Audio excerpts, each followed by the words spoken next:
한국의 그 성장 산업 중에서 지금 한국의 주요 산업 중에서 대부분의 산업은 성숙 단계에 들어간 산업이고 사실 2차 전지 그 배터리 섹터 같은 경우에는 성장 산업 중에서 이제 막 개화하는 산업인데 그리고 세계적으로 놓고 보면은 거기에 들어가 있는 그 서플라이 체인 자체를 온전히 갖고 있는 나라가 중국하고 우리나라밖에 없는데 시장이 무너지니까 종목도 이제 버티던 종목도 마지막에 같이 다 무너지는 이런 상태다라고 좀 볼 수 있겠고요. 지금은 이제 워낙 싼 종목들이 널려 있는데, 그러니까 이런 이제 그 매크로적인 정치적인 불확실성 문제만 해결된다 그러면은 2차 전지 내에서도 대부분의 종목들이 지금 샀을 때는 굉장히 큰 수익을 넣을 수 있는 그런 기회인 건 분명하다라고 저는 보고 있습니다.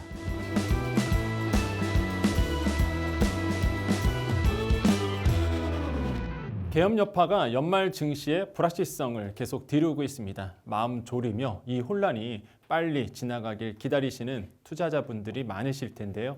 그래서 오늘 특집 방송은 한 해를 돌아보고 내년을 대비하는 시간 준비해 보았습니다. 윤석천 경제평론가님 그리고 IM증권 서울금융센터 이창환 영업이사님 모셨습니다. 안녕하세요. 네, 안녕하세요. 그리고 이번 특집을 맞아 여러분에게 작은 이벤트를 준비했습니다. 저희 이투데이 TV 커뮤니티 게시판에 주식과 관련된 초성 퀴즈를 준비했는데요. 스타벅스 쿠폰을 보내드리니까요. 방송도 보시고 따뜻한 커피도 챙기시는 기회 잡으시길 바라겠습니다. 올해 저희가 주요하게 다뤘던 섹터가 바로 2차 전지였습니다. 그래서 2차 전지에 대해서 좀 평가를 좀 해보겠는데 그 두 분 모두에게 좀 질문 드릴게요. 올해 2차 전지에 대해서 가장 주요하게 생각하는 이슈 뭐가 있을까요? 먼저 평론가님 먼저 좀 부탁드리겠습니다. 올해 2차 전지에 관한 이슈는 트럼프 뭐 얘기를 안 꺼낼 수가 사실은 없어요. 뭐 미국 대선 전부터 트럼프가 되면 어떡할 거냐. 이걸로 2차 전지 그 한국 배터리 산업에 대한 어떤 글쎄요. 제가 생각하기에는 어떤 진짜 근거 없는 어떤 공격들이 계속해서 가해진 거고요.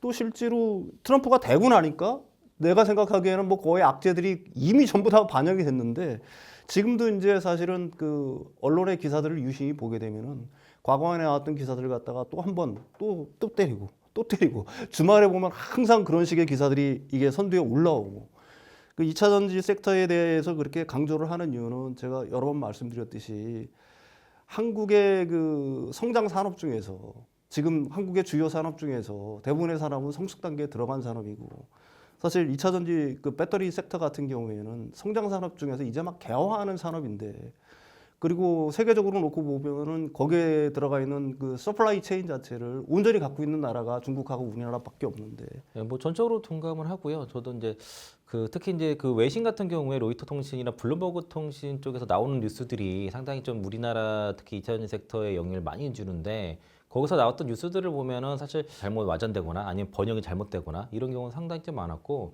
최근에도 마찬가지입니다. 그 트럼프 당선 이후로도 로이터 발에서 자꾸 뭐 그 전기차 정권 인수팀에서 이제 전기차 보조금 폐지를 이제 논의하고 있다라고 하는데 안에서의 논의인 거지 또 폐지 결정한 것도 아닌데 그 정식 입장이 아니거든요. 이런 식으로 되게 그런 식으로 공격하는 그런 뉴스가 여전히 많았고 올해 같은 경우가 그 트럼프 리스크를 빼고서는 말씀드릴 수 없을 것 같습니다. 또 이제 미국과 EU의 이제 그 대중국 관세라든가 아니면 이제 앞으로 내년부터는 이제 그 탄소 배출에 대해서 이제 규제가 커지는 것들 이런 것들은 좋은 내용들 많이 있었는데 그 악재만 좀 더 반영된 것 같고 올해 상반기에는 그래도 그 전액이라든가 뭐 그 양극재를 리튬 종목을 뺀 전액이라든가 동방 뭐 리튬 이런 쪽에서 상당히 그 상승이 크게 나왔었는데 장이 무너지니까 그 4월 그 실질적으로 코스피는 6월 이후죠. 그리고 이제 7월 달부터 본격적으로 하락이 나왔고 코스닥은 이제 4월을 기점으로 해서 5월 때부터 계속 하락이 나온 상태다 보니까 시장이 무너지니까 종목도 이제 버티던 종목도 마지막에 같이 다 무너지는 이런 상태다라고 좀 볼 수 있겠고요. 지금은 이제 워낙 싼 종목들이 널려 있는데, 그러니까 이런 이제 그 매크로적인 정치적인 불확실성 문제만 해결된다 그러면은 여기 2차 전지 섹터 내뿐만 아니라 대부분 우리 특히 중소형 종목들 2차 전지 내에서도 대부분의 종목들이 지금 샀을 때는 굉장히 앞으로 2년 뭐 2, 3년 안에 굉장히 큰 수익을 넣을 수 있는 그런 기회인 건 분명하다라고 저는 보고 있습니다. 2025년도가 이제 문제잖아요. 그러면은 지금 말씀하신 것처럼 트럼프 리스크에 대한 악재 요소들도 있는데 그럼 내년 한번 생각해 볼게요. 내년에 그러면 2차 전지주 어떻게 평가하고 계시고 그다음에 정말로 뭐 시장에서 얘기하는 것처럼 트럼프 리스크가 정말 악재로 작용할지 현실화될지 또 어떤 쪽에서는 또 아예 그거 현실 안 된다 이런 분도 있거든요. 어떻게 보고 계십니까? 내년도 2차 전지주. 일단 트럼프 리스크라는 거는 일단 저는 이제 과도하다라고 보는 거예요. 이게 너무 과도한 우려다. 사실 뭐 그 트럼프 리스크 중에 가장 중요한 게 IRA의 폐기인데 폐기 자체는 저는 거의 불가능할 거라고 보는 거고요. 그 다음에 그걸 일부에서는 그 폐기가 아니라 뭐 예산안 조정을 통해서 IRA법을 갖다가 약간 바꾸는 방법들이 있다. 그건 일종의 그 편법이라고 얘기할 수가 있겠죠. 아까도 얘기했지만 그 어느 나라 시스템이든지 간에 우리나라도 이번에 계엄 사태에서 봤듯이 사실은 대통령 하나가 바뀌었다고 세상 어떤 시스템 자체가 완전히 바뀌는 게 아니에요. 미국은 더 그렇죠. 사실은 의회가 결정을 하는 나라인데 IRA법을 갖다가 폐기하는 건 물론이고요. 예산안 조정이라는 절차 자체도 사실은 상하원을 갖다가 다 통과를 해야 돼요. 물론 상원에서 이제 필리버스터가 이제 무력화되니까 상원은 통과시킬 수가 있죠. 근데 하원은도 거기서 50% 이상의 그 동의를 갖다가 득해야 되는 절차가 필요한 거고요. 지금 IRA법의 수혜 자체를 갖다가 온전히 보고 있는 나라는 온전히 보고 있는 주들은 곰곰이 따져보면 다 트럼프를 갖다 찍었던 동네예요. 캘리포니아만 빼고 전부 다 공화당 우세 지역대에서 전부 다 이 IRA 혜택을 갖다가 제일 많이 보고 있는 겁니다. 거기 일자리가 제가 알고 있기로는 한 2만 개 이상 창출이 됐다라고 얘기를 해요. 그러면은 그걸 갖다가 공화당 의원들이 반길 리가 없겠죠. 그럼 최악의 경우 만약에 IRA를 갖다가 수정 보완했다고 칩시다. 그렇게 된다라고 하게 되면은 IRA를 갖다가 만들 때 대충 시간이 한 1년 8개월 정도 걸린 줄 알고 있어요. 2년 정도 걸린 줄 알고 있어요. 이 그 폐기 수정이 아니라 예산안 조정을 통해 가지고 뭐 보조금을 갖다가 없애고 AMPC를 갖다가 축소했다. 만약에 이런 가정을 해 봅시다. 그럼 그게 시행이 되는 때가 언제일까요? 최소한 가장 빨리 된다고 해도 25년 말에서 26년 초가 된다는 얘기죠. 그러니까 25년은 사실은 무풍지다라는 얘기예요. 그럼 보조금이 25년에 만약에 IRA법을 갖다 트럼프 행정부가 들어가지고 축소하려고 그래. 보조금을 없애려고 그래. 그럼 기존에 전기차를 살라고 했던 사람들은 25년에 어떤 행동을 할까요? 나 이 보조금 없어지기 전에 빨리 사야지. 그렇게 될 거 아니겠어요? 그게 오히려 그 북미 시장의 어떤 뭐 미래에셋 리포트 같은 걸 읽어보면은 올해 북미 시장 같은 경우는 YOY로 한 30% 정도 전기차 시장이 성장할 거라고 보고 있더라고요. 저는 뭐 그 의견에 그 동의를 하는 이유 자체가 보조금이 조금 있으면 없어져. 그럼 사람들은 올해 빨리 전기차를 사죠. 보조금을 올해까지는 주니까, 내년까지는 주니까 당연히 그런 스탠스로 나갈 수밖에 없는 거고요. 그 다음에 재반 환경 자체가 제가 거듭 말씀드리지만 미국이 가령 이런 어떤 보조금 정책이라든지 가령 AMPC를 갖다가 축소한다고 해봅시다. 아니면 AMPC를 갖다가 트럼프 대통령이 들어서 가지고 야 우리 너 지금까지 투자 이렇게 엄청나게 했는데 못 줘. 이런 스탠스를 취할 수 있을 거라고 보세요. 기업들이 가만히 있을까요? 우리나라 기업들이 단독으로 거기에 출자를 한 것도 아니고요. 대부분 다 합작 조인트 벤처 회사들입니다. 가령 미국의 거대 기업들이에요. GM, 뭐 스텔란티스, 포드 이런.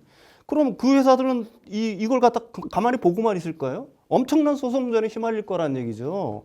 그걸 갖다가 트럼프 행정부가 감당할 수 있을지에 대해서는 글쎄요. 제가 생각하기에는 좀 의문인 상황인 거고요.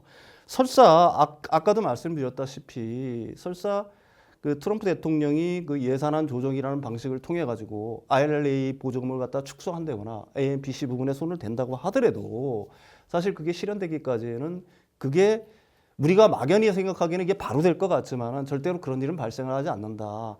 최소한 25년도에는 지금 기존의 정책들이 계속해서 실행이 될 거고요. 그동안의 미국의 전기차 침투율은 점점 좀 높아질 거고요. 전기차 침투율이 높아진다는 얘기는 그만큼 전기차의 어떤 이점? 이거에 대해서 눈을 뜨는 소비자들이 점점 많아진다는 얘기고요. 그게 어느 정도 티핑 포인트가 넘어가게 되면은 그거는 어떤 한 개인이 막을래야 막을 수가 없는 흐름이 된다는 얘기입니다. 저는 그렇게 생각을 해요. 지금 또 하나의 고민이 사실 이제 환율인데 이제 고환율 상태가 계속적으로 유지된다는 조건에서 본다 그러면 우리나라의 배터리 기업들이 미국에 지금 많이 투자한 상태고 또 앞으로도 투자를 해야 됩니다. 그러면 고환율 상태가 절대 유리하지가 않는 상태예요. 이거에 대해서 그럼 이러한 부분들이 리스크로 작용해서 주가에 또 어떤 영향을 미칠 수 있을지 궁금합니다. 실제로 실적에 영향을 주고요. 이게 이제 처음에 투자를 할 때 그 원화로 산정해서 투자금을 정했는데 이제 환율이 올라가게 됐을 경우에는 그만큼 투자금에 대한 부담이 더 생기는 것이고 SK 뭐 온이라든가 이제 LG에너지솔루션 같은 경우가 이제 대표적으로 할 수 있는데 그 전에는 이제 해외에서 벌어들일 외화가 더 많았기 때문에 환율이 올라갈수록 더 오히려 좋았는데 지금은 이제 투자금 그리고 이제 외화 부채가 더 많기 때문에 LG에너지솔루션 같은 경우에는 환율이 10% 올라가게 되면은 2,388억 정도 세전 이익이 줄어든다는 그런 지금 얘기가 있고 SK온도 환율이 5% 정도 상승하게 될 경우에는 그 176억 정도 그 환차손 그 손실이 발생한다라고 지금 이렇게 얘기가 나와서 분명히 영향을 주는데 이런 이제 그 아까 우리가 앞서 그 일부에서도 말씀드렸던 그런 이제 그 정치적 불확실성 이런 문제가 해결된다면은 환율은 자연스럽게 안정이 될 것이고 그리고 내년 같은 경우에도 우리나라의 이제 그 세계 국제 지수 편입으로 인해서 뭐 대략 뭐 한 70조 정도 뭐 그 정도의 가량 이제 자금이 이제 유입될 수 있는 그런 여력이 있고 내년 3월 말에 그 공매도 제도가 이제 그 공매도 전면 시행이 되게 되는데 이제 그 이후에 이제 그 MSCI 선진국지수 편입에 대한 가능성도 있게 되는 겁니다. 그러니까 세계 국제지수 들어가고 이후에 이제 MSCI 선진지수 편입에 대한 그런 가능성까지 실제 편입하게 되면은 그런 식으로 이제 자금이 들어오게 됐을 때는 환율에 대한 안정을 좀 취할 수도 있는 것이고요. 또 실제로 이제 이런 이제 그 배터리 기업들이 공장을 다 짓고 나서 그러고 나서 생산이 많아지고 그러면서 이제 실제로 돈을 벌게 되면서 이익단으로 오게 됐을 때는 그때는 고환율이 오히려 더 도움이 되는 그런 상황이 보여질 텐데 내년까지는 당장 힘들겠고 한 26년부터는 이런 고환율이 오히려 더 이익이 되는 그런 상황이 올 거니까 지금의 상황만 잘 버티시면 좋을 것 같고 이런 같은 경우에는 사실 정부 지원도 좀 절실합니다. 중국이랑 맞설려 하면은 우리도 이제 뭐 보조금이라든가 뭐 생산자 세액공제, 뭐 투자금 보조 이런 것들에 대한 적극적인 지원이 필요할 건데 그런 시점에서 이제 이런 그 전국이 펼쳐진 게 아쉽긴 하지만은 그거 조금만 지원만 잘해주면은 우리나라의 그 기업들의 기술력과 역량이 상당히 좋기 때문에 금방 빠르게 일어날 수 있다라고 보고 있습니다. 네, 그 2025년에는요 투자자분들의 성공적인 투자 이야기만 들리는 한 해가 되기를 바라면서 저희 찐코노미를 통해서 핵심 정보도 많이 알아가시고 성투에 도움이 되시기를 바라겠습니다. 올 한 해도 고생 많으셨습니다. 감사합니다.